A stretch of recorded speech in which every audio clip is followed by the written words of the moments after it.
Nous avons tous déjà entendu une invention ou une découverte présentée comme ce qu'on a fait de mieux depuis le pain de mie tranché. Et si vous vous êtes déjà demandé comment un pain déjà tranché est devenu la référence pour toutes les avancées humaines ultérieures, alors vous êtes au bon endroit. Parce qu'aujourd'hui, nous allons jeter un œil à l'histoire incroyable du pain tranché. Avant de commencer, abonnez-vous à la chaîne Weird History Food et dites-nous en commentaire quels autres produits du quotidien que l'on considère comme allant de soi vous aimeriez voir abordés. D'accord, préparez-vous, parce qu'on y va. Le pain est l'un des aliments préparés les plus anciens de l'histoire de l'humanité. Il est aussi vieux que les burgers de mammouth laineux et cette boîte de haricots verts oubliée depuis votre emménagement. Il existe au moins quelques preuves suggérant que la fabrication du pain pourrait avoir commencé il y a environ 30 000 ans, lorsque des personnes en Europe et en Australie faisaient de cuire de l'amidon extrait de racines de plantes en l'étalant sur une pierre plate et en la plaçant dans le feu. Mais la plus ancienne trace confirmée de pain vient de Jordanie, il y a environ 14 500 ans. Des scientifiques ont découvert des preuves de pain plat fait de blé et d'orge sauvage mélangés à des racines de plantes et de l'eau, rappelant un panéra préhistorique. On pense que ce pain plat avait un goût proche d'un wrap multicéréales moderne et servait à envelopper de la viande rôtie. Cependant, contrairement à la dinde fumée au miel et à la mortadelle que nous avons aujourd'hui, les anciens Jordaniens mangeaient très probablement de la gazelle rôtie. Essayez de trouver ça chez Subway. Avançons de 4000 ans. L'agriculture se répandait et le pain plat était devenu un élément important d'un petit déjeuner équilibré, accompagné bien sûr d'un steak de gazelle.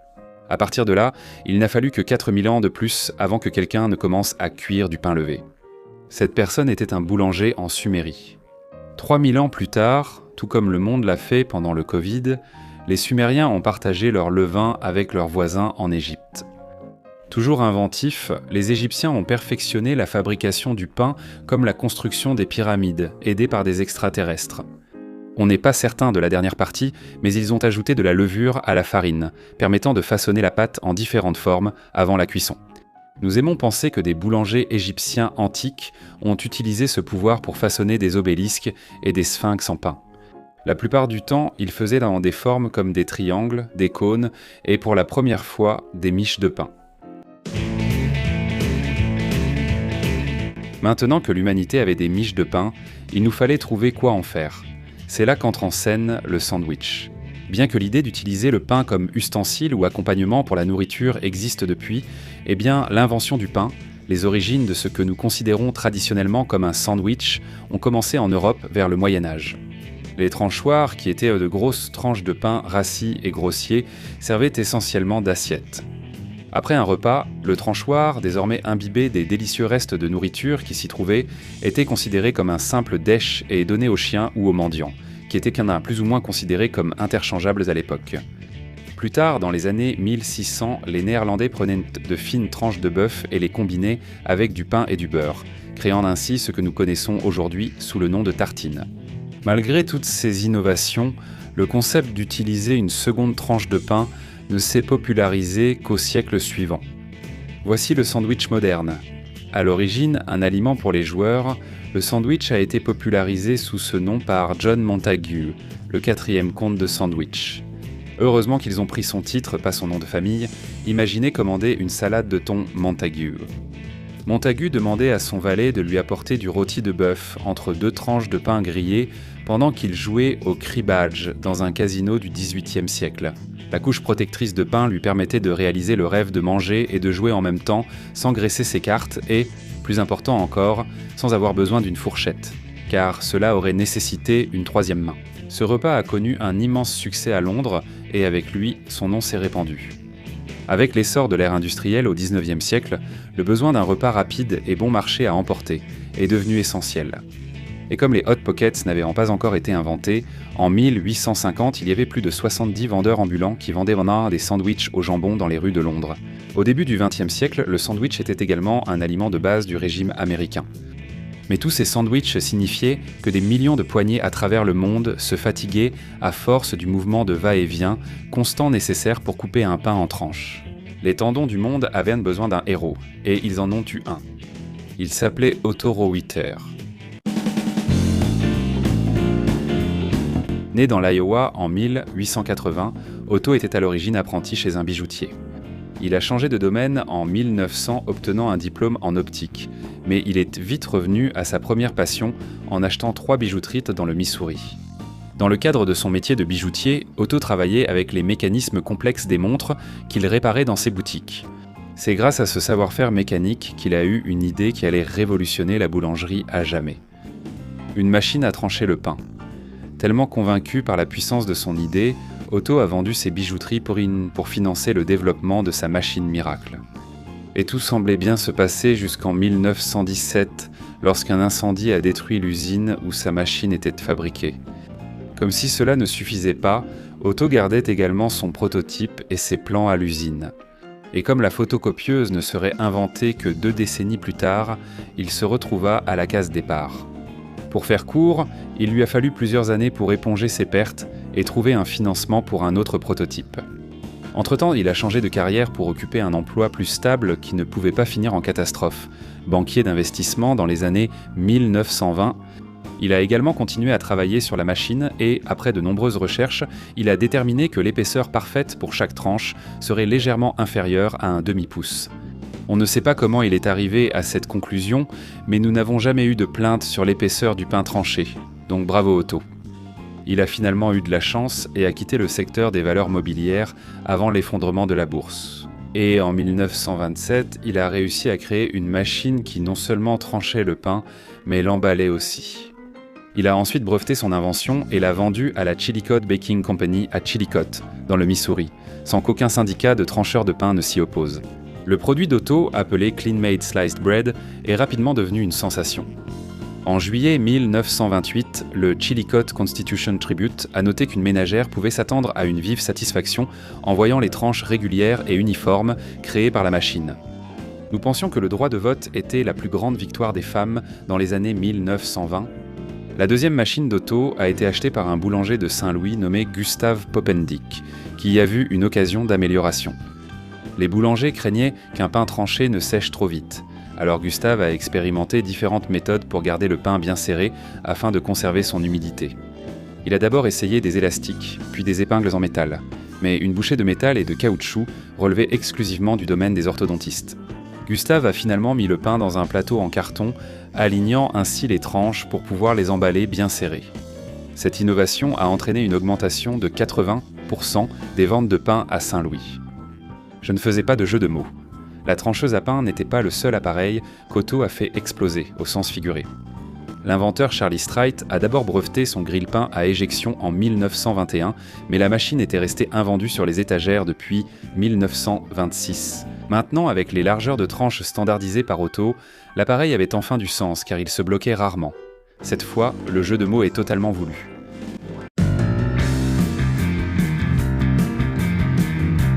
Outre les tranches standardisées, la création d'Otto a aussi donné à la langue anglaise l'une de ses expressions idiomatiques les plus célèbres, la plus grande invention depuis le pain tranché.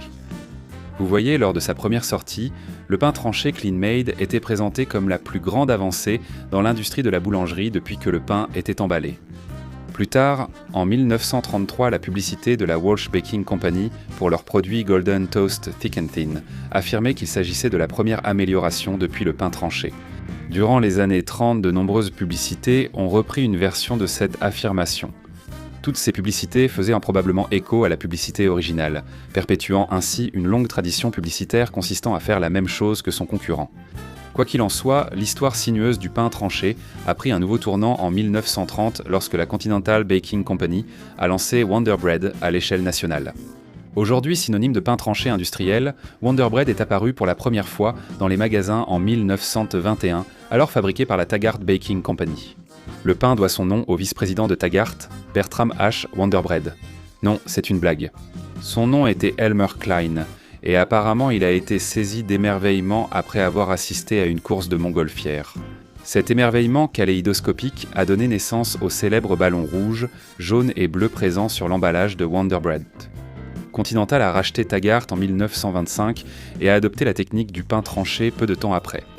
Malgré tous les efforts de Gustav Poppendick, la crainte des pains desséchés continuait de hanter l'esprit des consommateurs à travers tout le pays. Mais comme souvent chez l'homme, la commodité l'a emporté sur l'appréhension. Et bientôt, Wonder Bread est devenu un aliment de base dans tout le pays. Aussi radieux et coloré que semblait l'avenir du pain tranché, des temps sombres se profilaient à l'horizon. À la fin de l'âge d'or du pain tranché, la paix mondiale prit également fin. L'invasion de la Pologne par l'Allemagne en 1939 finit par entraîner le monde entier dans la guerre. Et grâce à une décision inhabituelle du gouvernement des États-Unis, le pain tranché est passé d'un produit courant à un luxe. Dire que la Seconde Guerre mondiale a posé un certain nombre de défis est peut-être le plus grand euphémisme de l'histoire des euphémismes.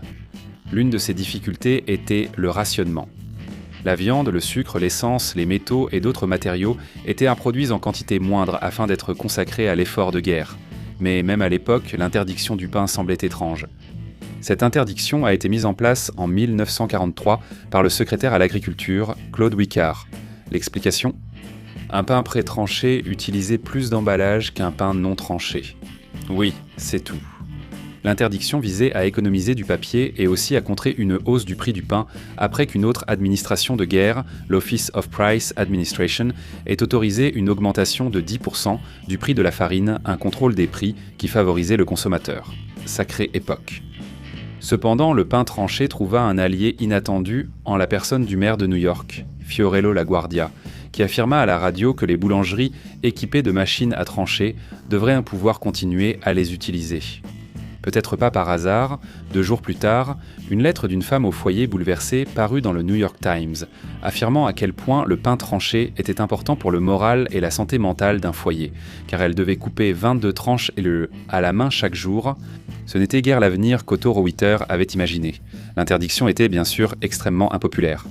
Les histoires de toast coupés de façon irrégulière, jetés après avoir brûlé dans le grille-pain et de boulangers dont le travail devenait plus difficile à cause de leurs machines à trancher et à emballer déjà existantes, étaient des monnaies courantes. Même le maire LaGuardia s'en est mêlé, affirmant que devoir couper son propre pain, comme il avait vu sa femme peiner à le faire, ne ferait qu'augmenter la demande de nouveaux couteaux à un moment où il y avait une pénurie d'acier. La colère suscitée par l'interdiction est même arrivée jusqu'au Congrès, où le député de l'Indiana Forrest Harness l'a qualifié d'abus de pouvoir dictatorial. Pourtant, la grande bataille du pain de New York faisait toujours rage.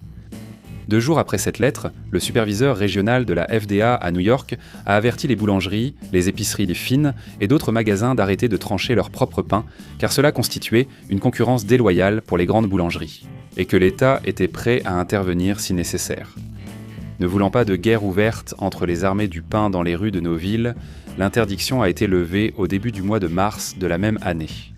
L'opinion publique est souvent citée comme raison du recul du gouvernement fédéral, mais officiellement, les économies de papier étaient jugées insuffisantes et les États-Unis avaient assez de papier paraffiné pour emballer le pain et combattre les nazis.